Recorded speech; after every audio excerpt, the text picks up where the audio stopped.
So guys, as you know, there are 4 killers in Roblox Forsaken, and in today's video, I'm going to teach you guys how to beat every killer as Builderman.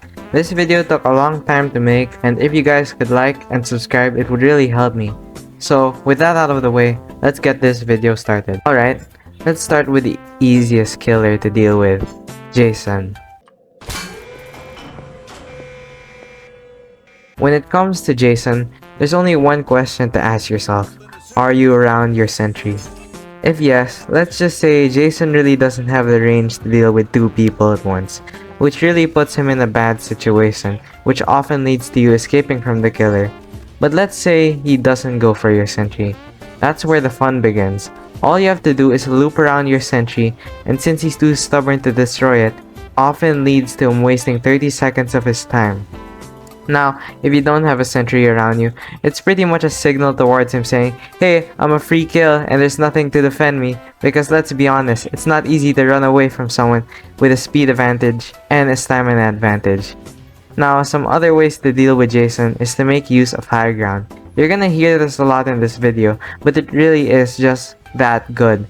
Jason having no ranged moves makes it really hard for him to deal with a sentry 3 feet above the ground, which often leads to him wasting his precious time dealing with a sentry, and by the time the sentry has been destroyed, he would have already been halfway across the map. So, in summary, just play around your sentry or you die. Now for our next killer, the big red man himself, Cool Kid.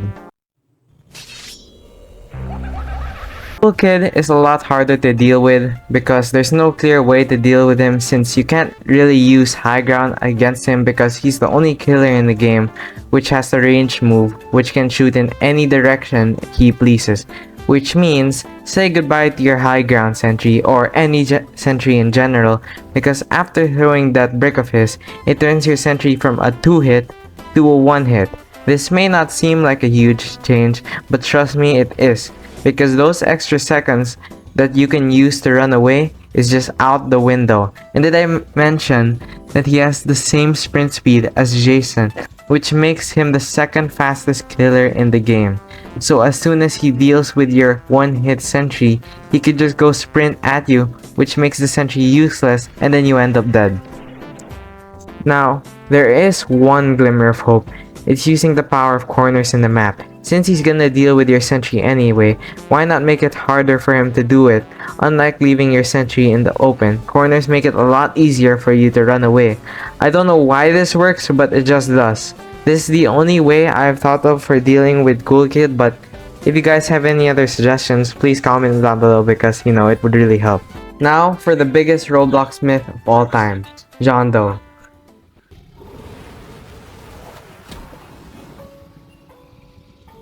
John Doe can either be a big problem or a small problem. It all depends on how you place your buildings and how you play around them. The biggest threat John Doe has to offer is his move Corrupt Energy, which can summon spikes off the ground, which can damage both your sentry and dispenser.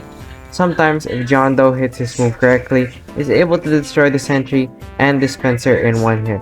The reason this is possible is because his spikes can sometimes hit the sentry twice, which end up one-shotting the sentry. But the chances of a John Doe wasting his ability on you are very unlikely. But just to be sure, the best way to deal with John Doe is yet again high ground. The map does not have a good high ground location. Corners can also be a good solution.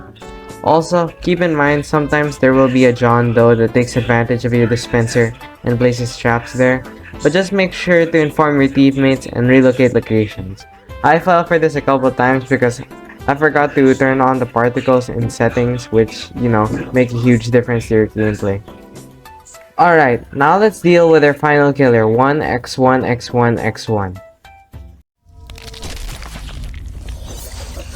1x1x1x1's biggest weakness against Builderman is his moves only go in a straight line.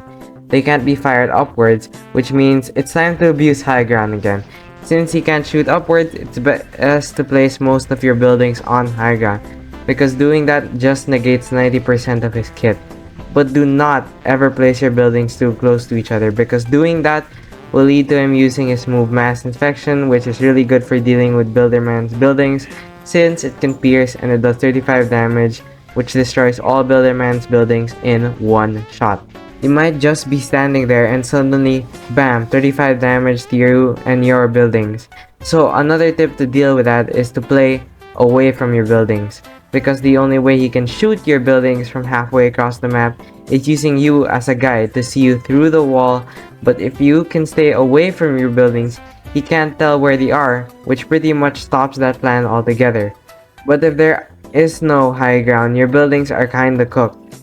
Since he does not have to go up and kill them, all he has to do is align his shot with the buildings and bam, they're gone. And in that point, you're just a sitting duck waiting for your cooldowns to finish, but by then he would have already found you. So it's important not to panic when he destroys your buildings, and manage your stamina accordingly, and try to escape and relocate to another location. It's a lot easier to do this because he's the slowest speed out of all the killers. Well, anyways, if you guys enjoyed this video, make sure to like and subscribe because it really supports me. But with that, I'll see you guys in the next one. Goodbye.